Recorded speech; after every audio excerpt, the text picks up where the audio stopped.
नमस्कार दोस्तों, आप देख रहे हैं क्लाउन टाइम्स। इस वक्त हमारे साथ नागरिक प्रचारणी सभा के प्रधानमंत्री व्योमेश शुक्ला जी। ये 134वां वर्ष है, ये अति प्राचीन संस्था है और इसके वार्षिकोत्सव पर भव्य आयोजन किया गया है। आइए व्योमेश जी जानते हैं कि इस आयोजन के पीछे आपकी क्या परिकल्पना है। नागरिक प्रचारणी सभा हिंदी भाषा और नागरी लिपि की भारत की सबसे पुरानी संस्था है। एक संस्था वटवृक्ष की तरह घेरे हुए है उस भाषा का व्यवहार करने वाले समाज को। ये इतनी खुशी की बात है, इतनी तसल्ली की, इतनी हार्दिकता की और इतने बड़े उत्सव की।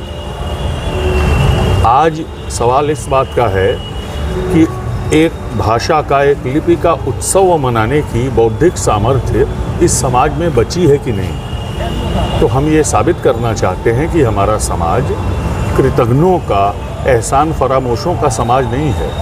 उसके में पर्याप्त कृतज्ञता है, उसके में अपने पूर्वजों को भाषा और लिपि के मोर्चे पर प्राण देने वाले लोगों को याद करने का शऊर है।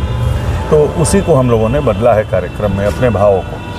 15, 16 और 17, 18 भी है। समारोह का आखिरी दिन है।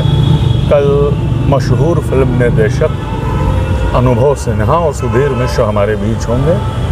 वो दोनों फिल्म निर्देशक सिनेमा काशी और सिनेमा का नौजवानी के साथ, युवा चिंतन के साथ, युवा सक्रियता के साथ क्या संबंध बनता है, इस पर बातचीत करेंगे। शाम को सोहम गोराने का स्वतंत्र तबला वादन है। सोहम उदीयमान तबला वादकों में अन्यतम है और बनारस में शायद पहली बार वो सोलो बजाने जा रहे हैं। अभी वो संस्कृति प्रकृति वाहने के साथ संगत कर रहे हैं। उसके बाद दिवाकर प्रभाकर कश्यप का गायन है और सबसे अंत में पद्मश्री प्रहलाद सिंह टिपाणिया का निर्गुण गायन। तो क्लाउन टाइम्स के माध्यम से काशीवासियों को क्या संदेश देना चाहेंगे? साहित्य जन से जो हैं, सुधी जन है, उनको क्या संदेश देना चाहेंगे? पहले तो ये कहना चाहेंगे कि कल 18 तारीख है, शनिवार का दिन। शनिवार को बहुत से कार्यालयों में, बहुत से व्यापारों में छुट्टी का ऑफ दिन माना जाता है। अगर आपके पास थोड़ा सा भी समय हो तो कल शाम नागरिक प्रचारणी सभा पधारिए, संगीत के कार्यक्रमों का आनंद लीजिए। हमने 3 कला दीर्घाएँ बनाई हैं, उनमें टहलिए, फ़ोटो वोटो खिंचाइए वृक्षों और हरितिमा के बीच में खड़े होकर, और हिंदी भाषा और नागरी लिपि पर अपने स्नेह को ज़रा भी कम मत होने दीजिए। उसके किसी भी प्रयत्न में शामिल रहिए। हमें लगे कि हमारा समाज हमारे साथ है, हमारे साथ बने रहिए मित्रों।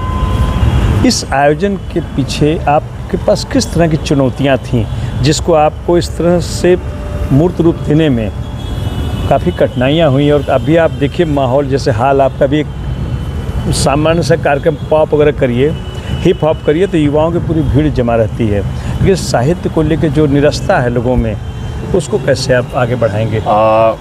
नहीं, मैं ये निवेदन करना चाहूँगा कि चूँकि कार्यक्रम सुबह 11 बजे से चल रहा है, इतने युवा इकट्ठा हुए आज परिसर में।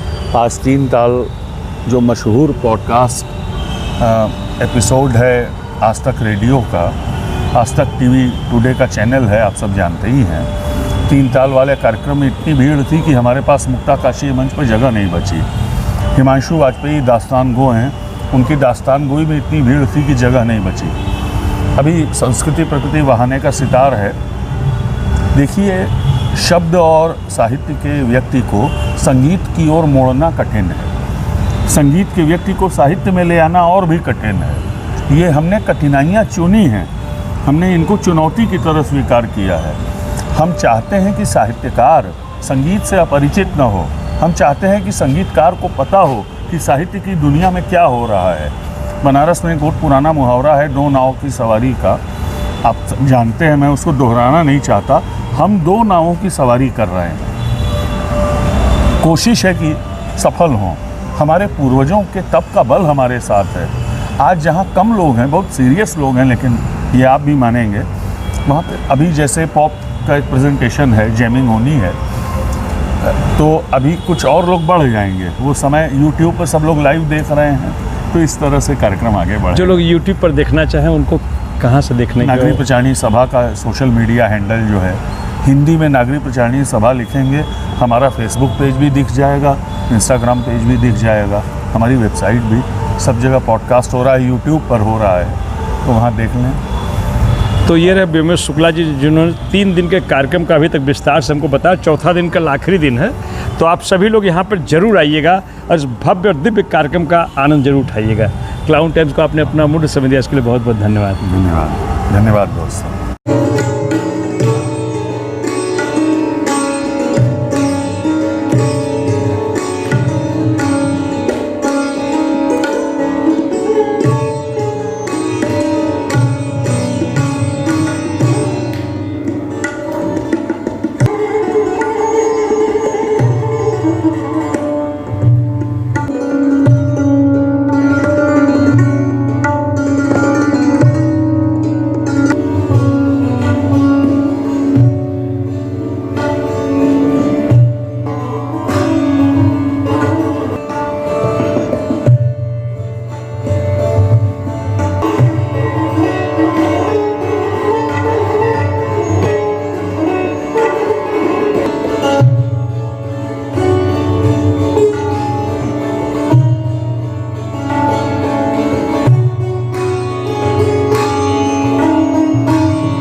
कभी पत्थर तोड़ कर निकल जाऊं।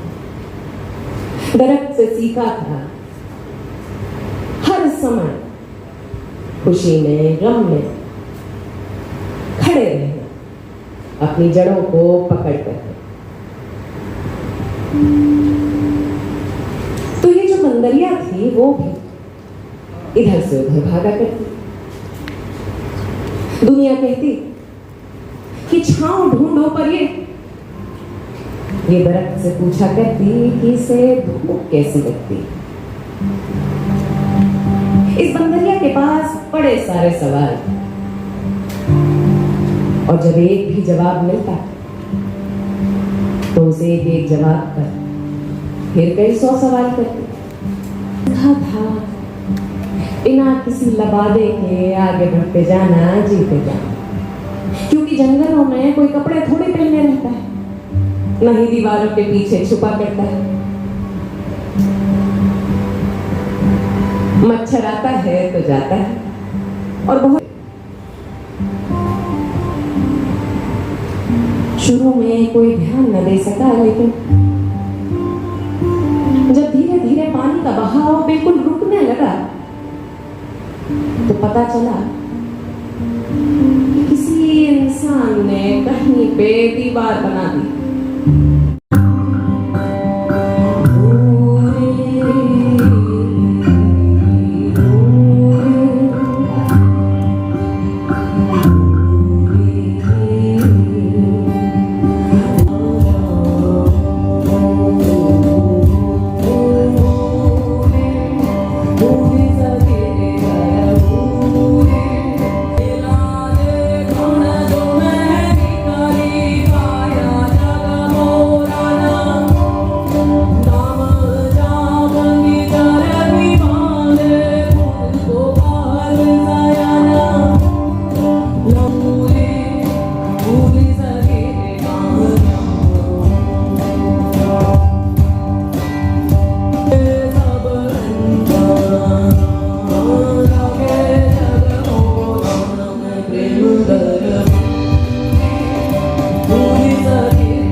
क्लाउन टाइम्स को आपने अपना मूल्य समय दिया, इसके लिए बहुत बहुत धन्यवाद। धन्यवाद, धन्यवाद दोस्तों।